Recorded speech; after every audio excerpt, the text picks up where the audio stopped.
Hello, everyone. Welcome back to the Entrepreneur Hour. My name is Miguel Sanchez, and the Entrepreneur Hour is a show where I show you new technology, new business ideas, and investment opportunities. So, today, my special guest is Kaza Razat. Me and Kaza go way, way back. So, I Way always like to back. talk about the story of how we met. Me and Kaza met at agency working on projects together, and then it turned out we knew a lot of the same people, and we kept in touch. We met a lot of the same people around the industry. Kaza, back then you were a designer when I first met you, right? Yeah, I was designer, programmer. Back then, designers had to kind of do their own programming and code too. So kind of jack of all trades. Yeah. I was similar. We were working on projects for like big agency, big brands. And we just got cool. We got cool. We stayed. And then I would see you around Harlem because I lived in Harlem for a long time. And I would Yeah. see, and we actually, our kids were born at a similar time. So we would see Yep. each other. So you went on to do amazing things. Tell the audience about your origin superhero story. How'd you start out? How'd you start out your career? I mean, actually your life and then Yeah. So born in Harlem, literally Harlem Hospital. So right. and third generation on my father's side. My family's from the Caribbean. I went to Syracuse University in the 90s. And initially I was there for animation. But then I shifted and I got into computers at the time were, becoming bigger. So I learned how to design at Syracuse University. I went on to manage the student lab there, which had programs like Photoshop, Quark, Illustrator. They Boy, had scanners and all kinds of different things, Macromedia Director, and I got into a lot of that. And when I graduated, I came down to New York, and there were a lot of jobs for people who had these new digital skills. So my first big job in New York was I became the IT manager at IPO, which is like one of the biggest marketing agencies in the world. And from there, I just got to network, meet so many different people. And that started my trajectory. But ultimately, I had kind of the entrepreneur gene in me. So I knew I always wanted to have my own company. And I've been working on that. So after years jumping back and forth between things like IT, and then as web started to become big, I built BBDO's first intranet, so I had HTML skills from the beginning. Also got into programming languages like Objective C and C++ and Perl, some different things I needed for IT, but I was starting to see how I could build more, deeper software with that. And I had a passion for game design, which kind of also was leading me in directions of being independent and having a wide range of skills so that I could kind of build my own things. So if you flash forward a few years, I was working at Audible, which is a Amazon company for books. My partner, a partner of mine, Khalid Mills, was my co-founder in all of my startups. What up? That's my We boy. we've been building stuff for a long time. We met another entrepreneur. His name was Ali Abdullah out of Google. And we started what was my second startup called Claim It. So a lot of folks in New York may have heard of Claim It. We had the pink trucks driving around giving out sneakers and prizes. All around Harlem. We founded Claim It in 2014. I left Audible to do that. Ali left Google, and I think Khalid was at Hertz building up mobile apps for them. So just three brothers starting a startup in Harlem with a lot of tech chops under our belt, a lot of years in tech at that point. We got some funding for Claim It. We ran it for about 3.5 years. The pivots are what ultimately kill you. It's like 1,000 cuts. So we just weren't able to do what we wanted. But to get a startup funded, we were kind of one of the preeminent startups in Harlem. I would say that's a tech startup. I remember. Met a lot of that network. So you know the network in Harlem, the network uptown for entrepreneurs. And we were kind of in the center of a lot of that. After Claim It, just didn't do what we needed to do. Khalid and I both took off out here west. Khalid ended up at Apple. I ended up at AWS. And we said, you know what? We got one more try in us. We got one more thing that we think we can do. You can try forever. I like this idea. The startup grind is hectic. It's so our third venture literally is called Auto Compare. It stands for Automated Comparative Analysis. I'll talk more about it as you ask those questions. But that's the third venture between Khalid Mills and myself, going over stamping together for like 14 years. Wow. And Wow. we're really excited about it. And so my interest in AI started. My dad was an engineer at IBM back in the 70s and 80s. So he'd been telling me about AI for a long time, more so like sci-fi aspect of it. And, because it wasn't that realistic back then. So I always had it on the radar, but I got very serious about it in about 2012. And I took the first online class that Stanford provided in AI. That class was taught by Sebastian Thrun, who later went on to be like the head of Google X. So these guys knew what the state of the art was in 2012. I took that Stanford class. I tried to get Khalid to take it. He dropped out after like a week. He was like, no school for me. Wait. So it was like an online course. You pay like 10,000, right? No, it was free. It was free. It was the very first. So it was the very first online course in AI, and it's taught by Sebastian Thrun. I think Nordvig, who ended up at Google also, was the other teacher. And it was really diving into AI as it was in 2012, and that's what sparked my interest. I've been in it since then, so I've seen the evolution of the models and of the tech and of the practices is just amazing since 2012 to now. But the most important thing is from a standpoint of empowering people, like Khalid and I definitely see that as a core of what we try to do. And so when we think of AI, it's not just like, some cool tech or something interesting that we can try and, spin into some cash. We're literally trying to see if we can, create products with that type of intelligence at the core that can empower people and like empower people who normally are not empowered by tech. And so that's an important aspect for us too. And anyone who knows me knows that's my whole deal. That's why I do the show. That's why I do MetaBronx. That's why I do anything. I believe technology is the equalizer, right? And AI has the opportunity to like make that division worse. But that's why we got people like Kaza and Khalid at least on the front lines on our side. So like talk to the audience about how you guys came up with the idea to create Auto Compare. All right.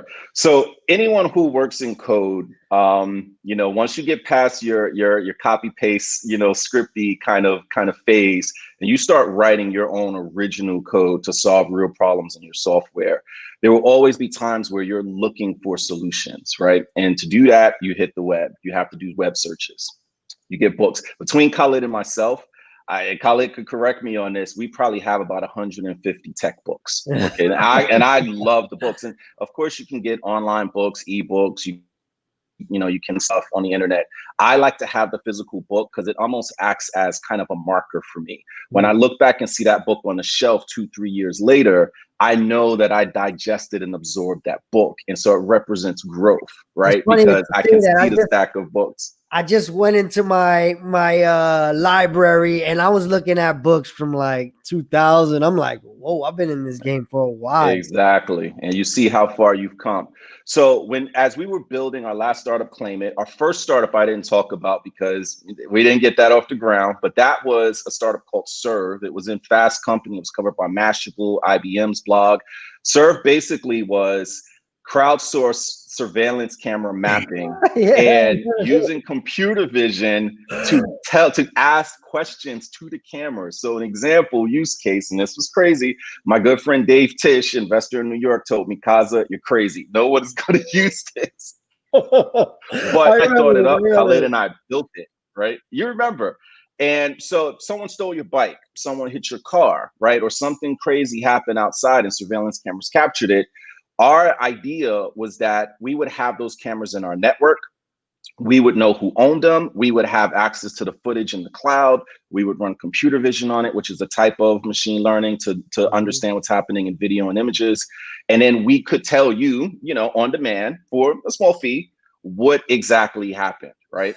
And it was way ahead of its time. We got this thing off the ground, Miguel, in like 2012, 2013. So literally, that's why we took the AI class at Stanford to see, okay, what can we do with computer vision?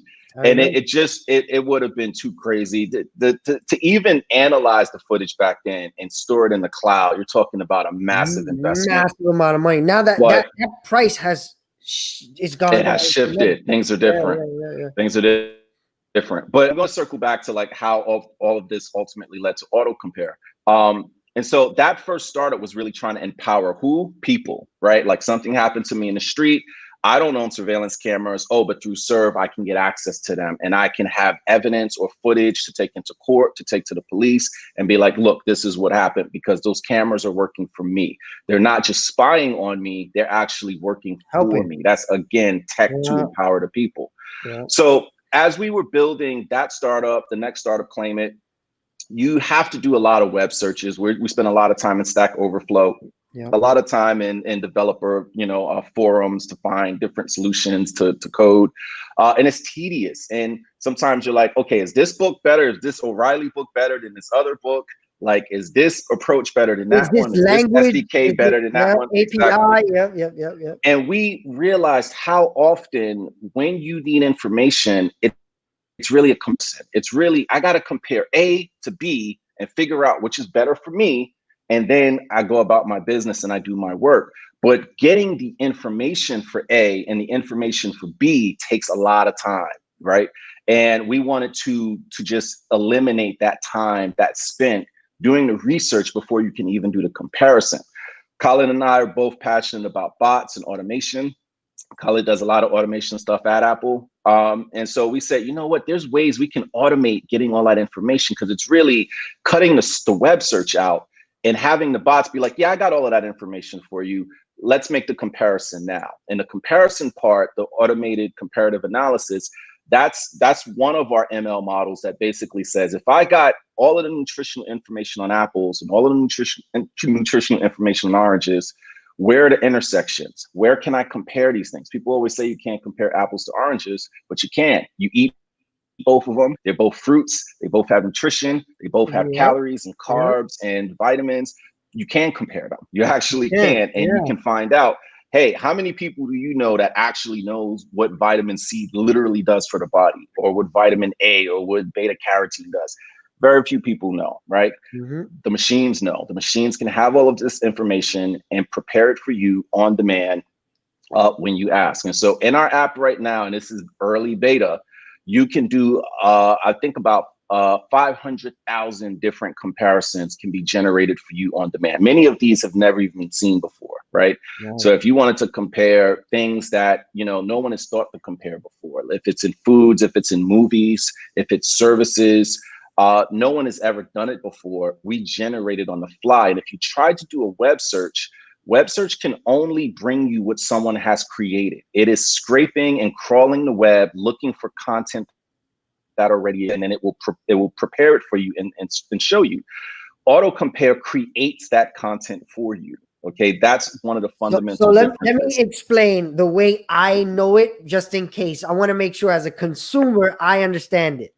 Yep. Auto compare basically goes out into the internet and gathers information that you would have to go and click through each of those pages, read, consume yourself, and then create your own ideas. Auto compare goes out, grabs that information, and then through your lens of interest brings back information that will help you make a decision. Is that exactly what it does? All right. So does that make sense to everybody? That's freaking crazy, right? Like, think about that. Like, you're reading the internet for us, right? Is that what's going on?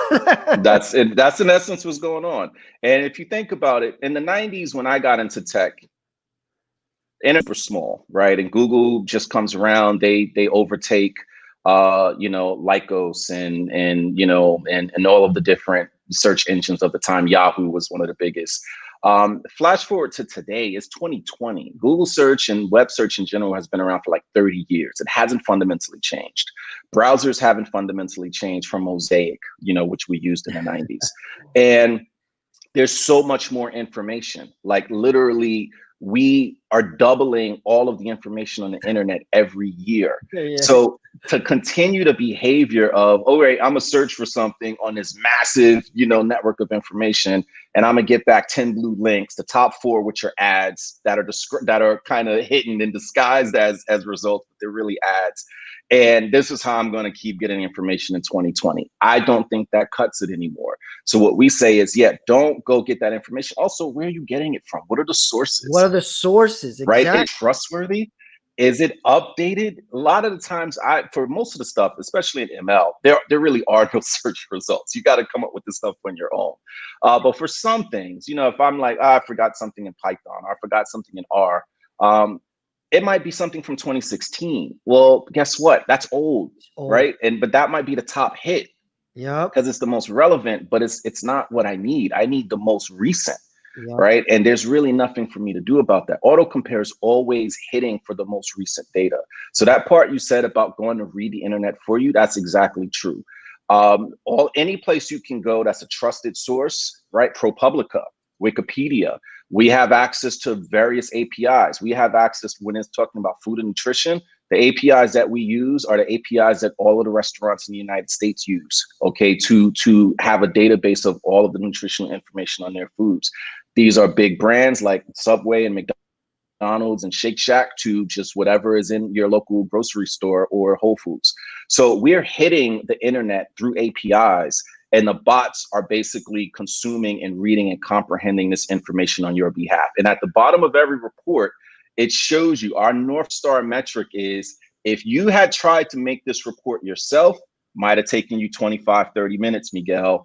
With auto compare, it's taking you 5 seconds, Miguel. 5 seconds. So we're showing you because you show all the articles. You show all the articles that we show the sources, and we tell you how many net words were read by the bots to actually come up with this short report that we've created for you to help you make your decision. I love it. I remember when you first told me, I was like, wait, what? so as of right now is sitting in Amazon, right? So as an Amazon employee for, product manager, while you build this startup, right? How does this work? Because I know you have like you said, your background is crazy. Khalid, who's on the chat, background is crazy. Can you explain to like maybe an AI novice how you guys started building this? Because I think AI, like I've been saying and you just said, is the future of how we need to be in tech.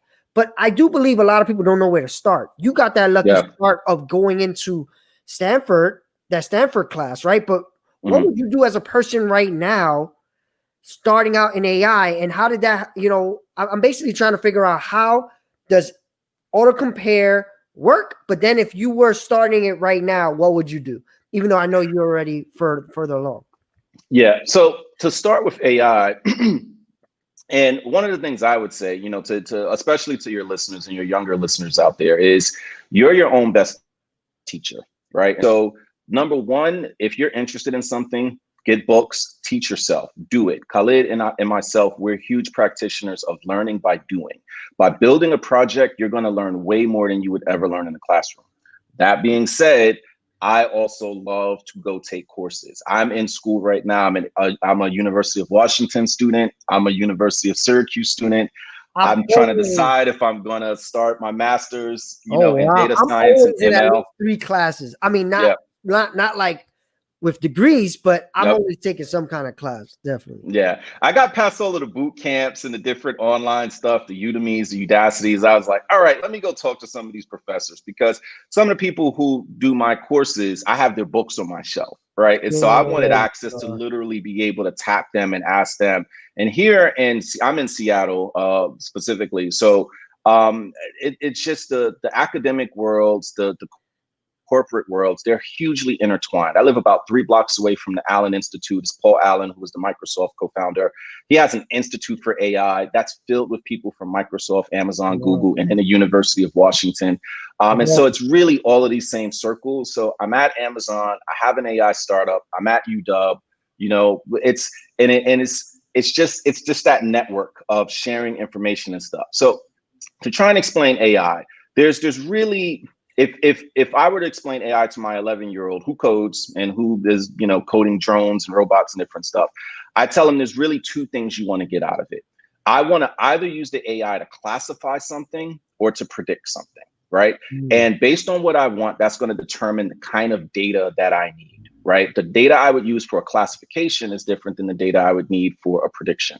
But both of which are useful to me. Why? Because they can do things, they can process so much more information than I as a human can do. That's basically like, hey, you don't know any humans who are spending their day deciding if something's spam or not. Well, that's a classic AI classification model. Is the email spam or not? How do we determine that? Well, I need to read some of it. Even that is a prediction, right? Because they're predicting. Sometimes they're wrong. Yes. It is a prediction. But the end result is tell me what this thing belongs to, like a yes or no or a bool, or give me a number, right? And so I made the distinction between classification and prediction. Really, what I would say is a classification and a regression, right? But I'm trying to keep it at a. What's a regression mean? The regression basically is that tell me the number, right? So here's a regression, a simple use case.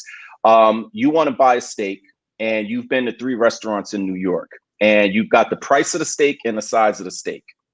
Those 2 pieces of information are enough for you to now have on either price or size. If you tell me size, I can predict price. That's a regression. If you tell me price, I can predict size. It's like a connection. That's a regression. Connected to the data. Got it.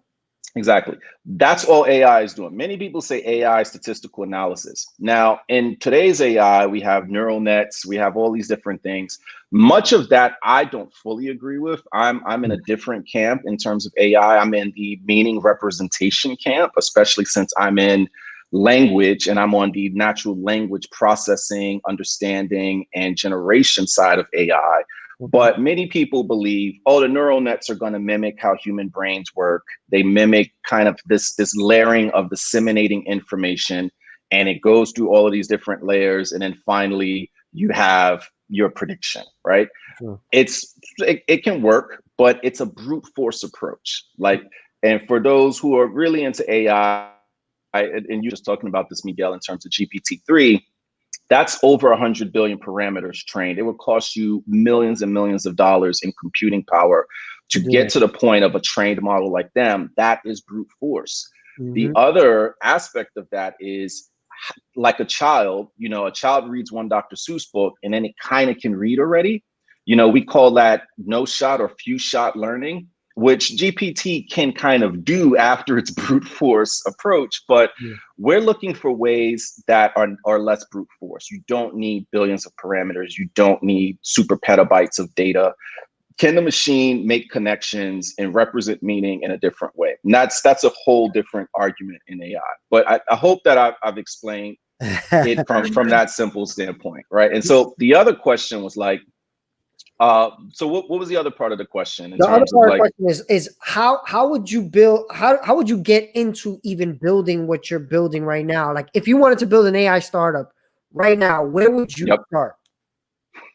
It's easier than it's ever been because there's so much tools out there. In 2012, so I take this as an example. One of the trainings I did was at NVIDIA. NVIDIA provides GPUs, graphic processing units. And that is one of the hardware backbones of AI because, as I just told you, like you have these 2 kind of outputs or outcomes, or a classification or regression prediction. The way that this math works, there's some linear algebra. There's the way the math works is it's almost graphical. It's like dots on a Cartesian plane, right? And then so it's all of the math that underlies the AI. At the end of the day, it's plotting dots, right? Like here's a bunch of which dots are closer to each other. What is the direction of the dots going? Could I tweak things to change the dots? Are the dots close or far?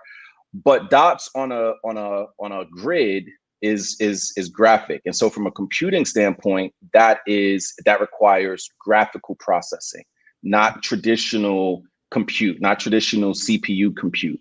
So NVIDIA became one of the most important companies. Their stock is through the roof these days, because if you're going to have a self-driving car, or if you're going to have any type of real high-level ML algorithms and models running, they require GPUs.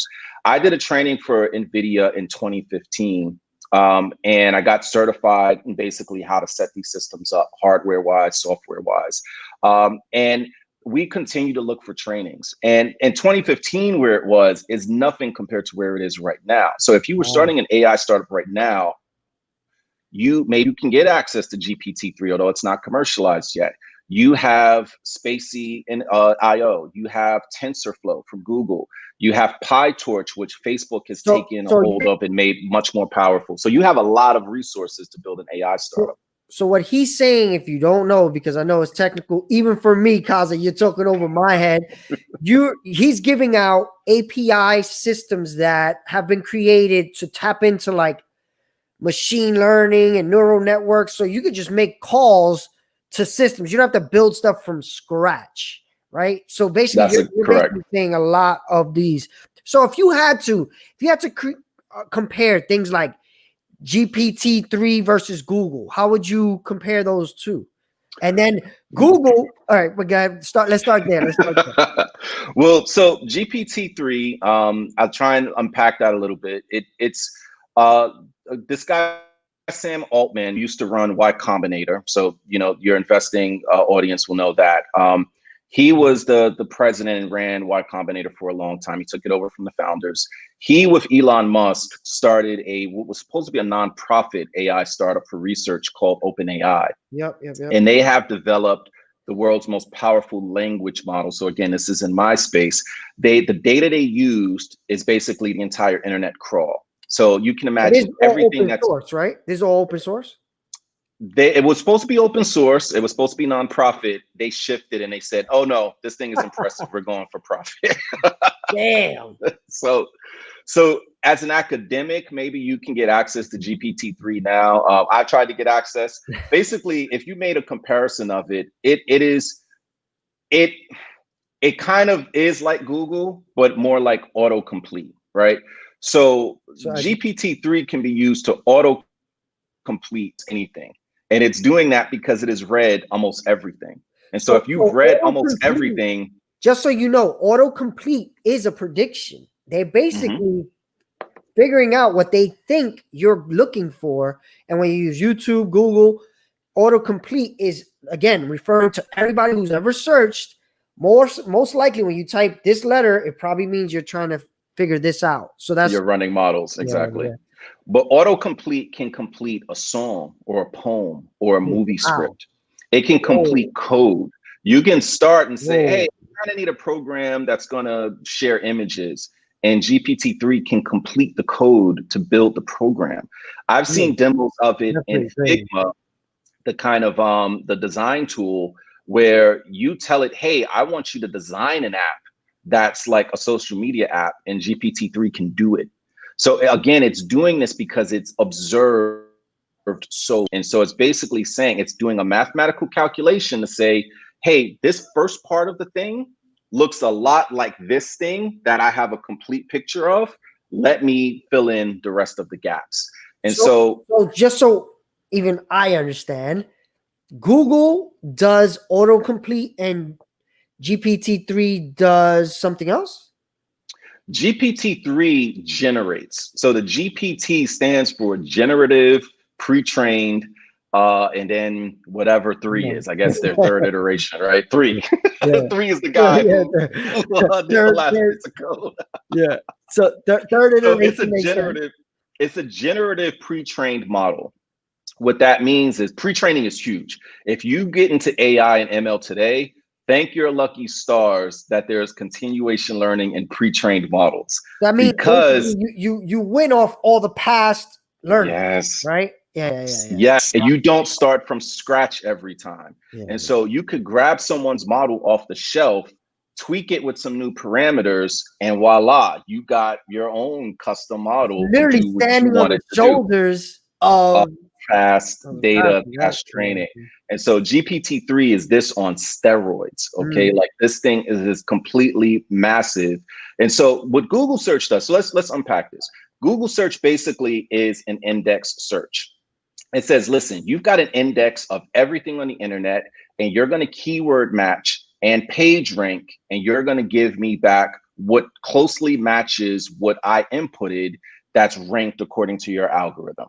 Okay, that's what it does, right? There's very little generative stuff there. Autocomplete within the Google search input UI is really just trying to help you get to the right input faster. Because what if you misspell if you don't really know what you're looking for? It's trying to make the suggestion of the query so that you can then do the query and get the results. GPT-3 is not querying. GPT-3 is straight generation. It's basically, I got this, fill in the gaps, complete this thing for me. So, no matter what it give me is. the user journey of, because I get Google's because we use it every day, right? I'm typing in to find something, so it's trying to predict what I'm trying to find. What would you be using GPT-3 for? To make stuff, to literally make stuff. All right, so people are afraid of AI putting them out of jobs because of things like GPT-3, but imagine GPT-3 as an augmentation to your job. If you were writing a script and let's say you're a man and you can't write good dialogue for female characters or for African-American characters, right? GPT-3 could help generate that dialogue for you. Let's say you want to be an entrepreneur and you're good at front-end code, but not back-end code. GPT-3 can help generate back-end code for you. So it can be an augmentation. And I ultimately, really, I feel like AI should stand for augmented intelligence and really not artificial. And GPT-3 is a great example of that. That's a good. And that it's going to augment what you can do, right? It's going to basically say, hey, you now have skills you never even had before. Auto compare as a small part of that conversation, because we're still in a very early stage. Auto compare says comparative analysis is an important part of decision making, and a human should be the final decider. But humans don't have all of the information to make smart decisions, right? How many people had all of the information before they voted for our current president, and now they regret that? How many people make decisions all the time based on their whim or just not having enough information? Auto compare fills that gap and says, listen, you can't say you don't got all the information because we gave it to you. We showed you head to head these two things. In the future of auto compare, you will be able to compare politicians. You will be able to compare medicines. You'll be able to compare schools and neighborhoods. And so you don't have to go get all of the information to make the best decision. You will get the information for you, lay it out for you, and you decide based off of that. So we're in a totally different space of giving people information to help them than GPT-3, which is generating, completions and generating stuff, and Google, which is helping you find stuff. We're helping you make the decision by showing you the head-to-head comparisons generated in real time. So we got a question from Nasheem. Nasheem, hold on one second. I just want to make sure I get this understood. I want to make sure it's a clip we can save. Hold on. So basically what you're saying is Google, you search based on what you're looking for. GPT-3, you are creating based on a need, and auto compare is taking two things and giving you information about them in a way that humans are going to have a really tough time doing because of speed and all kind of inferences that AI can do in split seconds, right? Is that, if you had to say all three, what's the difference of each three? So and auto compare can leverage GPT-3, to be clear. Like auto compare generates the report for you. GPT-3 is a generative language model. So the way we build auto compare, right? Like initially, and this can get back into like the business aspect of it, right? Like Khalid and I started in earnest auto compare in 2016, right? And then we got selected to come out to Seattle and present to Techstars in the Alexa, because our early demo was an Alexa skill. It was an Alexa voice app. Yep. using auto compare. And basically on Amazon, what it said was, oh, you want to compare two different products? I'll read all of the reviews for you and I'll tell you which one is better based on the reviews that I read. That was the initial demo for auto compare. And that got us into the final 20 cut out of 600 startups for Alexa Fund. So we can plug and play any model. We use models from TensorFlow. We use BERT. We use Elmo. Those are not Sesame Street characters. Those are actually language models built by University of Washington, Allen Institute, Google, basically all to help the machines understand text. We could plug in GPT-3 tomorrow and use that to write the report that we give to you, because we're using the same kind of language model, just not as deeply trained. Google basically is, I need to find something on the internet, give it to me. And you do one search at a time. Auto compare says, you want to know about apples, you want to know about oranges. You don't have to search for those. I'll do the search and then I'll tell you what's the difference between apples and oranges. And GPT-3 says, you want me to tell you about apples and oranges? I'll write the text that describes apples and oranges to you. Okay, that would be the way that you think of those three things. That's really good. That's a really good explanation. I got it now. All right. I hope all you got it, because it took me doing that for me to get it. All right. So we're gonna there's some questions from the MetaBronxers and anyone around. I see Khalid is on the chat. Nasheem asks, what makes your AI better than others? Well, I'm uncomfortable calling it AI. I mean, the company is technically an AI startup, but I see it more as an augmentation. What we found that was missing from the space, especially for consumers, is using the AI to help people make smarter decisions. You can make decisions about your health, decisions about your lifestyle, where you want to eat, what products you want to choose. Right now, we live in the age of massive social protests because of the inequities in our society. When you make a purchasing decision and you're going to give an organization or business some of your hard-earned cash, should you know what their policies and practices are? Would you want to know that they have fair gender pay, that they have diversity in their organization, or that they even, committed to helping against racial inequality and anti-racism? So there's where would you get that data, right? Where'd you get that data? There's variables that most people care about. Yes. That you can layer as a data set in the comparison, right? So and that's what we do. If that is a thing for you and you want to search, all right, what is the best restaurant to eat at? But understand, I care about gender equality, race equality, right? Then it's going to say, well, then you want to eat here because this one we searched exactly. the internet. So to Nasheem's question, that would be one of the things that differentiates us. We have slur filters in our stuff, right? We are mindful of bias in the training data for AI. And so when our AI writes a report, you can guarantee, unlike previous iterations from Microsoft and other organizations, you will never see anti-Semitism. You will never see racial slurs in the generative report, because it's created by founders who are African-American and who are mindful of those kinds of things, right? And so that could never happen. In our reports right now, if you care about green energy and you're like a climate activist, when you go and compare Netflix to Disney Plus, we will tell you, well, Greenpeace says Netflix, which is hosted on AWS, doesn't have a great green energy score, but Disney Plus might have a better one, right? So if you care about that, this is also AI that is empowering you to make those kind of decisions that factors in a number of different things. And we're thinking about these things, and we got to get the funding so we can add even more stuff. But this is the kind of stuff we're thinking about.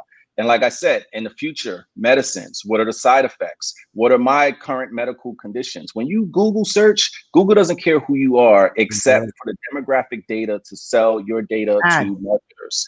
When you auto compare, we care about who you are so that we can give you the best information to make the best personal choice for you. And so what you care about. The trajectories of the two different companies are vastly different. Also, I should say, and this is not, a shameless plug, but we don't collect any user data. Period. have to opt in to have the data saved, which means you want personalized reports. And so we don't want your data. We don't want to save it. I don't want to deal with the GDPR issues or any of the regulation. So we literally, we anonymize everything. We're not interested. That's not how we make money.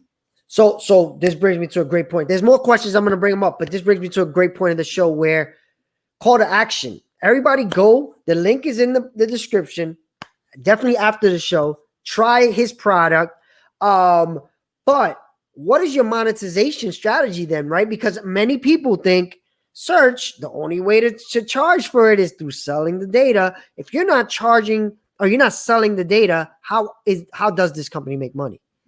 It's a great question. I think what Netflix has shown all of us is that consumers have a great affinity for subscription services. Pay what you get. You get what you pay for. Yep.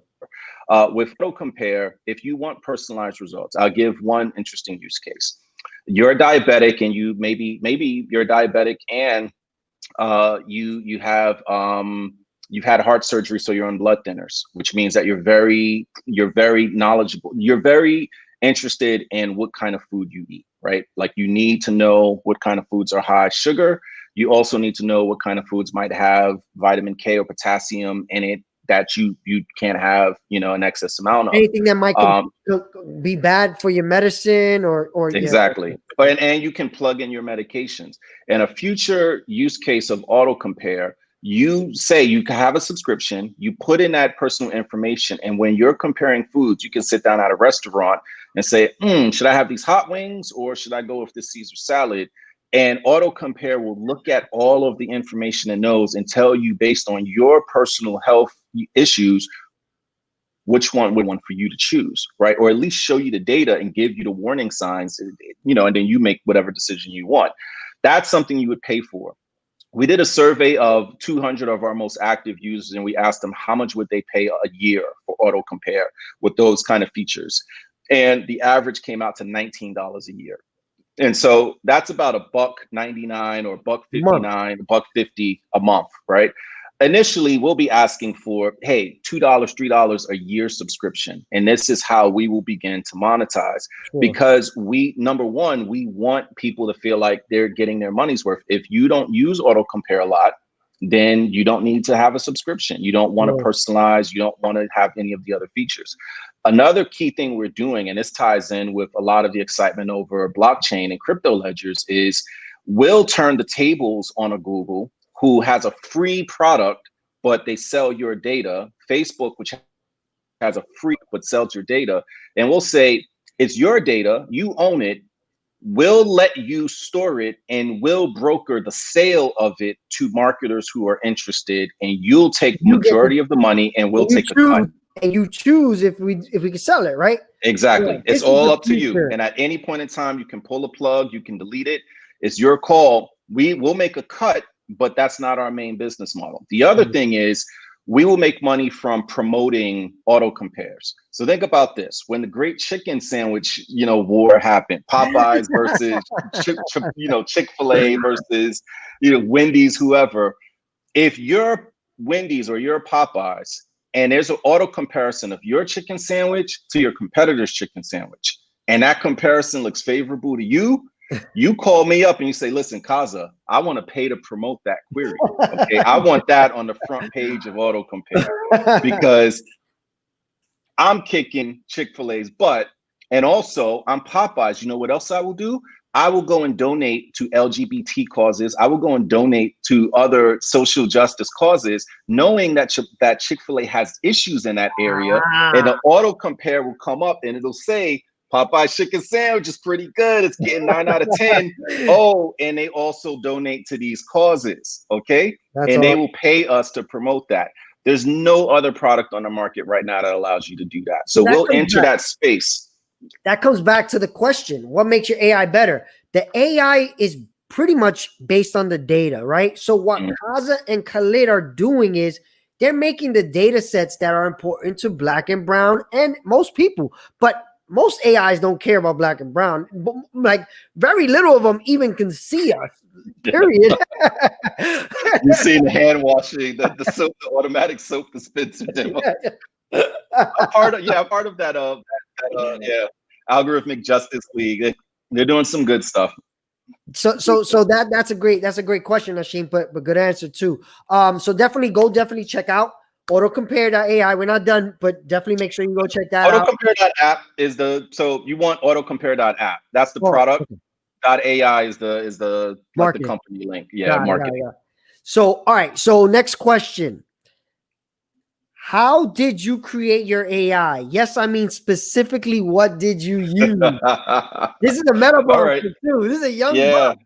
All right, let's get technical.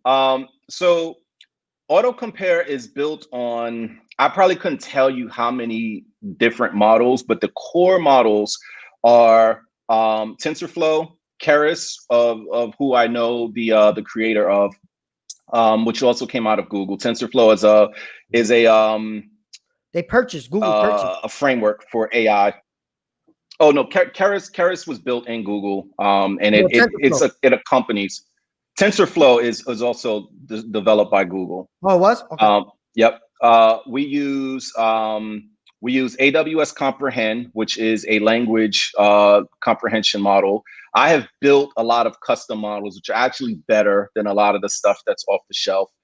We use scikit-learn, which is another framework for machine learning. The core of the backend is built in Python. It is all run on AWS. It is all serverless. So that is AWS Lambda and then AWS containers, Docker, and Kubernetes and Fargate. The front end is written in Vue.js, which is a JavaScript framework that is kind of similar to React.js. React.js is out of Facebook. We try and stay away from Facebook things. We like Vue.js. It allows us to have a progressive web app. So AutoCompare is a progressive web app. We have made a decision purposely to not be a native mobile app. This means that we have full control. If you're a native mobile app and you try and tell customers, oh no, we're not tracking your data, you are lying, because Apple and Google are tracking that data, okay? We are not going to those platforms. We will never share any money with them. We are completely independent. And our UI is so simple and clean, we don't need to leverage any of the things on the native mobile devices that would force us to need a native app. So we're not. We also have an Alexa skill that's very early demo, but that can allow you to compare foods and movies using the Alexa. And that skill is called AutoCompare as well. And so the AI is developed with problems in mind. One of the problems is, what is an apple? How do you define an apple? If I ask you, Miguel, what's an apple, you're probably going to tell me it's a fruit and you can eat it and it grows on a tree and there are different varieties. But will you go as deep as to tell me what are the percentages based on the, the nutrition daily index of like what is in a typical apple? What's a serving, right? And then what are those things doing for me? So that's one of the core problems that AutoCompare needs to solve. What's a movie, right? Like one of my favorite movies, Fight Club. What is it? Who's in it? Who directed it, right? What's it about? What's the plot? The AI has to know all of that. It has to read that, and then it has to compare that. If you compare Fight Club to Seven, the AI will tell you, hey, both of these movies have Brad Pitt. Yeah. Right? But the plots are different. One is a suspense thriller. The other is kind of a action thriller. They have different plots. They have different directors. They were, shot and produced at different times. They have different metadata. What's the reviews? Have they won awards? Right? Like, what were critics saying about it? All of that, the AI needs to process and read. And so we start with the product first. It's very Amazon, but you start with the customer first. You start with the product first. And then you work backwards to build the tech. It's not about the tech. It's more about what do people want.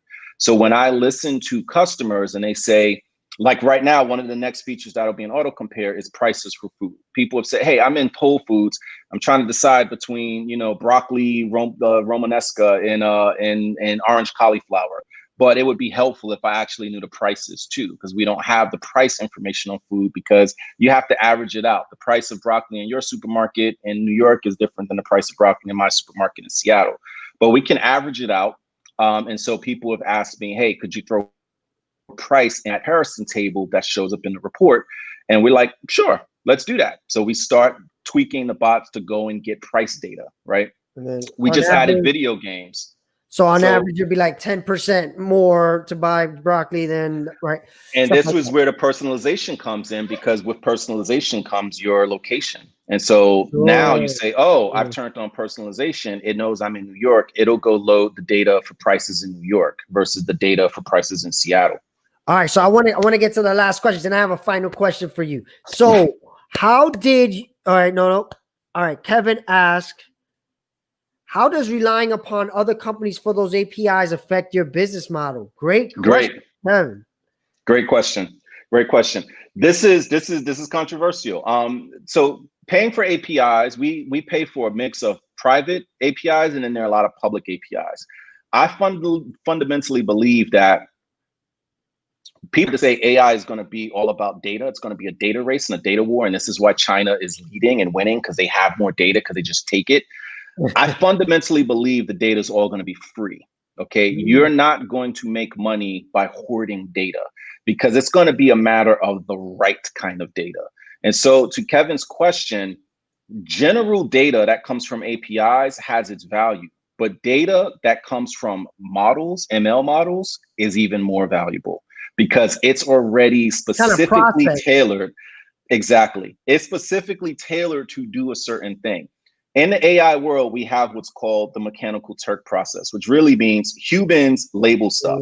Whenever you've seen something on a website that says you're not a bot, you're actually labeling AI. When you say, hey, here's the bus, here's the traffic sign, you're labeling, okay? And you're creating a certain type of data that's valuable. The pictures of the streetlights and the bikes is not valuable. The data set of the streetlights and the bikes and the hydrants and the crosswalks exactly, that's the valuable data. So we pay for APIs now, we won't pay for them in the future.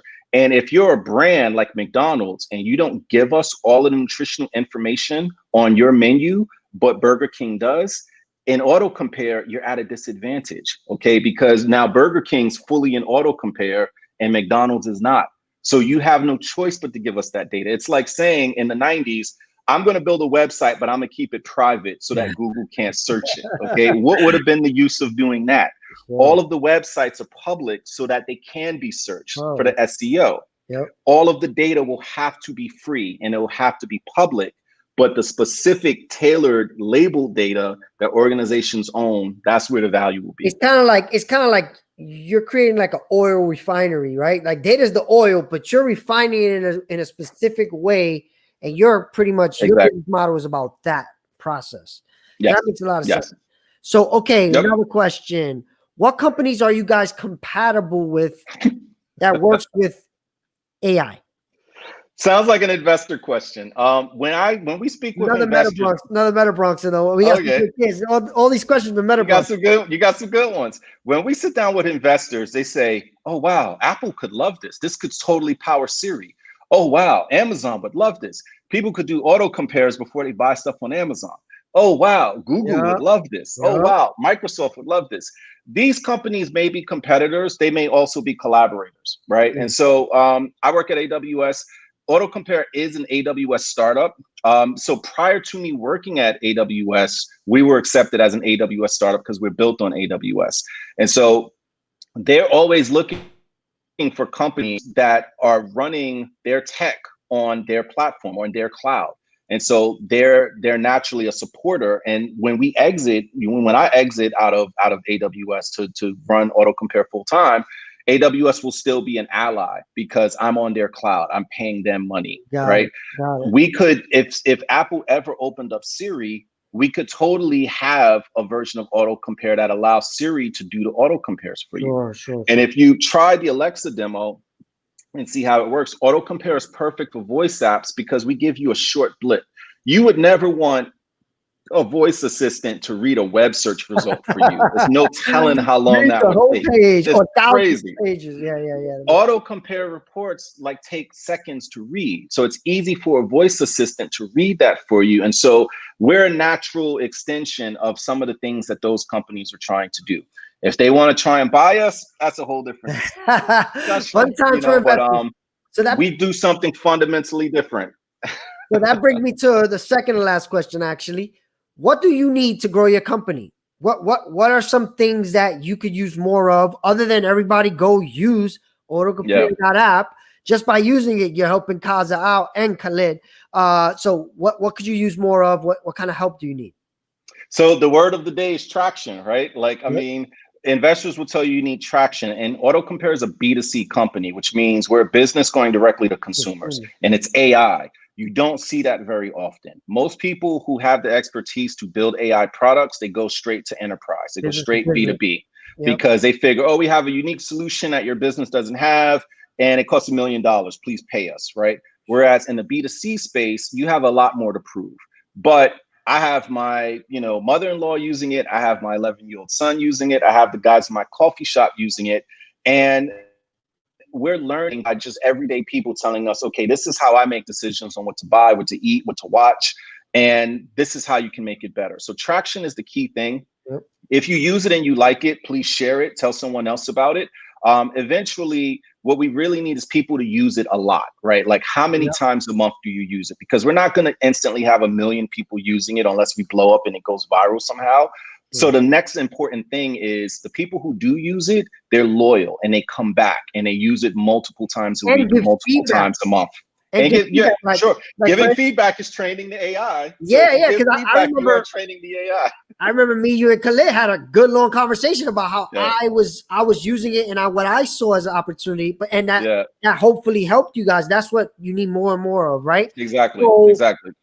Last question. All right. So of course you're looking for investors. You're looking for any other type of skilled people to join your team, anything like that? Yeah. Anyone passionate, we're always looking for collaborators. If you're interested in, front end, back end, automation, bots, any of that stuff, we definitely, if you want to help, you want to learn some stuff, just reach out, contact. All of the contacts are at the bottom of the app or the corporate site, the marketing site. You can reach out. I will definitely follow up. We could always use people to help out. And if it's just people who want to learn, we have things that they can do. We have different tasks for them. But if you have tech skills and you're interested in this space and you're passionate about it, in exchange for some future equity, we can definitely talk. We can make some things happen. That's the way to do it. All right. So, and then last question.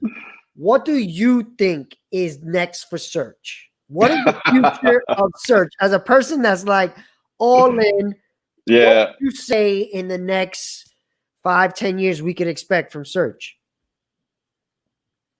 It's going to be way more personalized. I think with the millennials and Gen Z, they have no tolerance for all of this data collection and different things.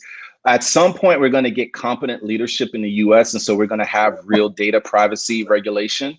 And so those things are definitely coming. The business model has to change. Facebook and Google are not going to be able to continue making the money they make from selling people's data. So that number one is going to change it. Google search in general is down on desktop. So you need something sophisticated on mobile. I think GPT-3 is super impressive. And I think generating the information for people on demand and personalized to them, I think that's the future. It's just not, don't go find what's out there. Don't go dragging in something that someone wrote like 7 years ago and telling me this is the result. Like, what's the best result for me? And so AutoCompare is kind of in that space. Maybe Google will innovate and also be in that space, or someone else. There's a guy who left Google and he's creating a new search engine that I think is going to have a subscription model as well. I think it's called Neva. I don't want to plug it. I think it's called Neva or something like that. But so people are starting to see the writing on the wall, and they're coming for Google. Like, the king is going to go down at some point in the next 5 years. I predict that. No doubt. And I believe you're right. At the end of the day, this business model of selling people's data is unsustainable, and it's going to get them in trouble. Look at Facebook and everything, because what it does is it forces you to be messed up to your customer. Like, you have to do them dirty. Exactly. So it just makes no sense. There's no way it's going to continue. We had to deal with it because it was the first iteration, and it made billions and billions of dollars. But the next version of it, I do believe, is going to be more controlled by the customer. and more personal. So I love what you guys are working on. I definitely want to be involved. All right. We've been talking about this for years. I'm gonna send this to investors. Anybody watching, hopefully there's a way for you to invest in as soon as possible in Kaza and Khalid's auto compare. So definitely keep track of what they're up to. Download the app, try it. Just if not, just to help Kaza get some type of extra data. Just by using it, you give this startup another chance of being alive, you know? So that we don't get enough of that, especially from these communities. We need to help people like us that have good ideas. And just by using it, you're helping. So exactly. So any last words, Kaza? No, that's it, man. Thank you for having me, Miguel. This has been great. We got to catch up. Like you said, we go back a long ways. We've been doing this for a long time. And the only way to guarantee you lose is to quit and to stop. And so, you know, this is something where it's a passion project. It's something I've been involved in for the last 3.5 years. Just got to keep at it. It'll keep getting better. If you use it and something breaks or you don't like something, by all means, hit me up and we'll fix it. And so thank you. Definitely. We will be in touch. Thank you, Kaza. Have a great rest of your day. And for everybody watching, innovate every day.